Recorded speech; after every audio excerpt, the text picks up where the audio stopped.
Maqaa Abbaa, Ilma, Hafuura Qulqulluu, Waaqa tokkoon ni amannaa. Ameen. Kabajamoota, jaalatamoota, maatiiwwan Waaqayyoon kan jaalattan, Waaqayyoo isiniin kan jaalatu, hordoftoonni chaanaalii keenyaa hundumti keessan Wangeel Tuubii akkam jirtu, akkam yoo nageessanii, guyyaa har'aatiin kan nu gahe Waaqa keenya. Galanni ulfinni teessoo isaa Aariyaam irratti isaaf haa ta'u. Maqaan haadha keenya qulqulleettii Dubroo Maariyaam maqaan ishii, ergamoonni Waaqayyoo maqaan isaanii, raajoonni qulqulloonni Waaqayyoo maqaan isaanii yeroo hundumaa kan galatoome kan ulfaate nuuf haa ta'u. Guyyaa har'aa kana egaa hordoftoonni chaanaalii keenyaa Wangeel Tuubii akkasumas Yeroo San Tuubii guyyaa har'aa kana haasaa xiqqoo qabadhee dhufeera.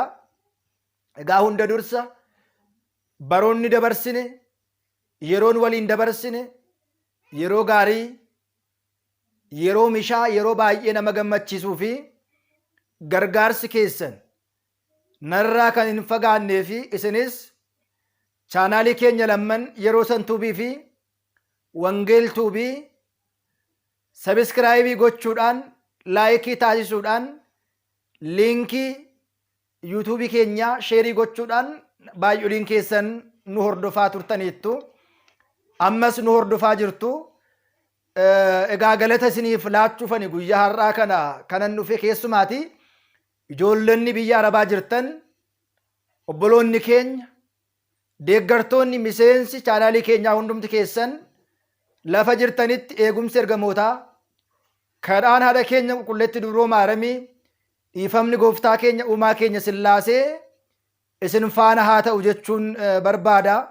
Baay'een isin galateeffadha. Ijoolleen biyya Arabaa teessanii chaanaalii keenya jajjabeessaa jirtan, barumsa dabarsinu dhagaa jirtan, sagalee nu ta'aa jirtan, yuutuubiin keenya akka filatamu akkuma warra kaanii monetaayizeeshinii ta'ee kaffaltii akka eegaluudhaaf warreen nu cina dhaabachaa jirtan guddaa galatoomaa jechuun barbaada.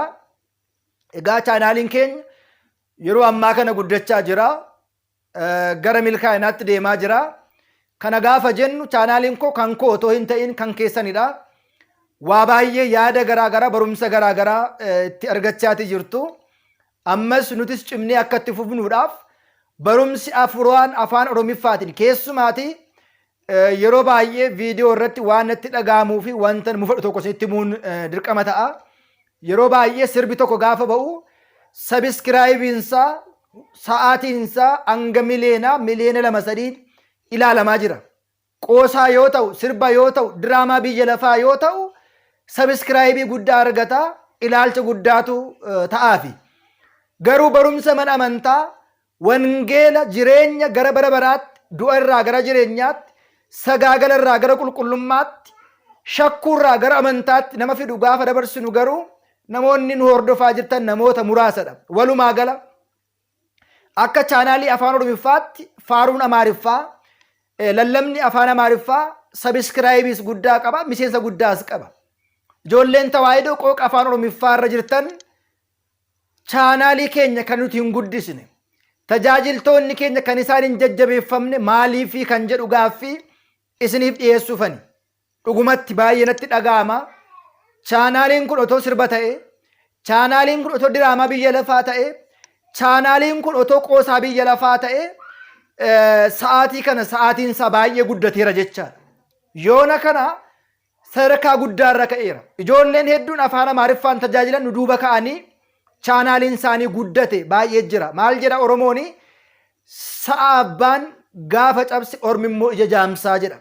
Kana jechuun otoo nuti kabaja walii kennine, barsiisonni keenya, faarfattoonni keenya, waldooleen otoo kabaja walii kennine, akkuma chaanaalii afaan Amaariffaa, chaanaalonni keenya afaan Oromiffaa kan hin guddanneef hin jiru. Baay'ooliin isaanii chaanaalii bananii, yuutuubii eegalanii, wochaaworiin isaanii guutuu fi didee, sabiskiraayibiin isaanii guutuu fi didee namoonni baay'een abdii kutanii dhiisaniiru. Egaa maatiiwwan Waaqayyoo keessumaa deeggarsa karaa lallaba afaan Oromiffaa, faaruu karaa afaan Oromiffaa walii gara chaanaalota yuutuubii afaan oromiffaa jiru hundumti keessan sabiskiraayibii gootanii isin guddifachuu dandeessu. Barsiisota keessan isin jajjabeeffachuu dandeessu. Walii dabarsuudhaan, viidiyoo kana sabiskiraayibii gochuudhaan, sheerii taasisuudhaan, laayikii gochuudhaan namoonni baay'een akka nu hordofan gochuu dandeessu. Chaanaalonni keenya akka isaan guddatan isin taasisuu dandeessu jechaadha.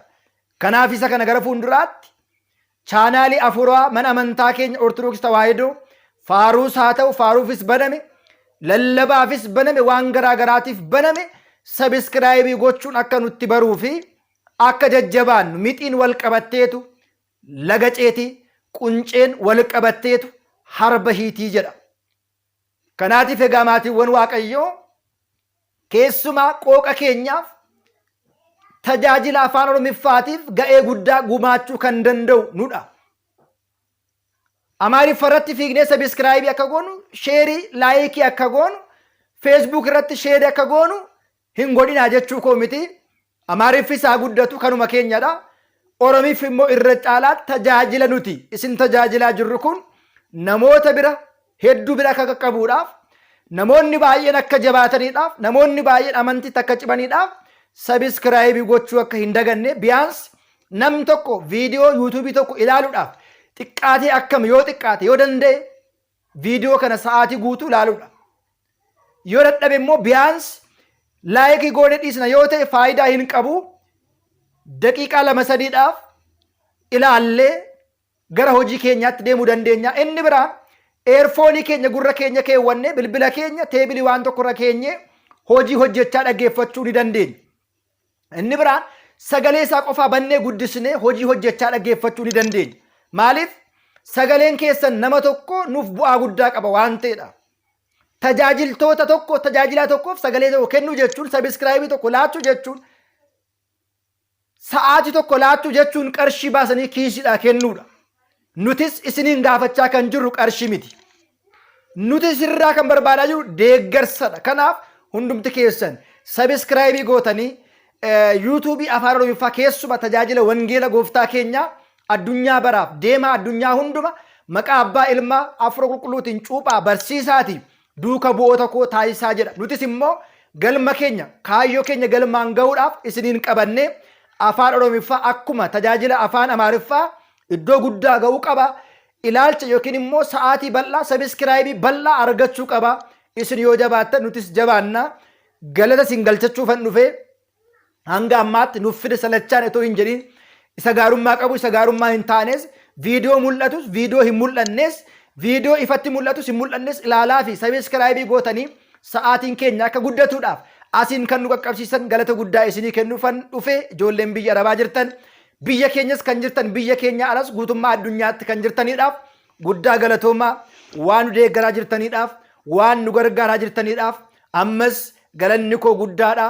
Gara fuulduraattis nu jajjabeessaati yuutuubiin keenya gara kaffaltiitti woochaa horii guddatee sabiskiraayibii guunnee irraa sa'aatii xiqqoo nu haftu kan ammoo waliin taanee guuttannee akka itti deemnu maqaa waaqayyootiin isinan gaafadhaa. Nagaa argadhaa, eebba argadhaa, eebbifamaa hundumti keessan haaraa kan taatan viidiyoo kana yoo isinitti tole akkuma beekamu sabiskiraayibii godhaa eegaluudhaaf viidiyoo kana ilaaluudhaaf laayikii godhaatii sa'aatiidhaan nu deeggaraa. Sa'aatii isin gaafachaa jirraa qarshii miti sa'aatiin tokko egaa nuuf guddachuu chaanaalii keenyaaf ga'ee guddaa qaba. Waaqayyo isin haa eebbisu hunduma keessan isin haa eegu nagaatiin naa tura.